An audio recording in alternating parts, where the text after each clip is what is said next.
TPD is officially calling Howell Donaldson III a serial killer. With us, we have crime prevention consultant and retired FBI special agent Dave Couvetier. Dave, we are showing our viewers the general definition of a serial killer, but when you look at Howell Donaldson III, he doesn't fit the stereotype.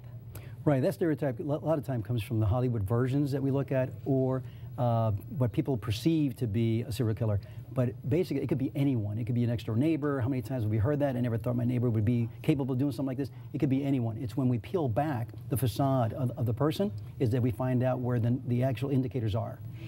2 weeks ago, when you and I were standing here after the fourth murder, you went away from some of the statistics of where a serial killer lives and that sort of thing, and you profiled a lot of this spot on. You said that this killer probably did not live in the southeast Seminole Heights neighborhood, but was familiar with it. You also said he probably had a good social network. It's that risk assessment they always do. They don't want to get caught. They just want to commit the crime and they want to move away so they can come back again another day. And then the other thing we saw that based on the information that was available, it looked like he was connected to other people, that he was sociably, talking and communicating with other folks. The other big question in all of this has to do with the McDonald's. And why did he, who was McDonald's employee, why did he take the gun in a bag and hand it to another worker? Well, it could be one or two reasons. Somehow he trusted this individual to hold that for the person, for himself. Or it was kind of his own way of saying, here's something, maybe I'm going to give you an opportunity to catch me and stop me before I do it again.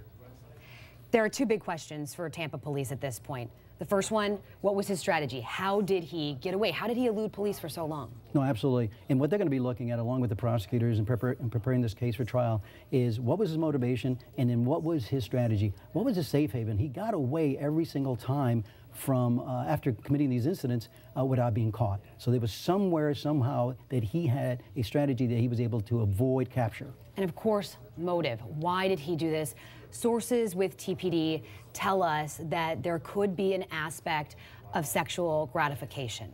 And that makes sense. When we look at serial killers, a lot of times when we look at their motivation, it's anger, it's attention getting, it is financial gains, it's even potentially some type of sexual gratification that they're trying to take care of. What is, and define that? I mean, a lot of times it's going to be, it depends on the individual and in the individual case, but sometimes it's just trying to get control of a female or a person to carry out sexual activities in a torture way or in a very violent way. Or it could be that within themselves they're having to torture. There's something going on in their life that they haven't experimented with sexuality the way that normal young people do nowadays, or even traditionally.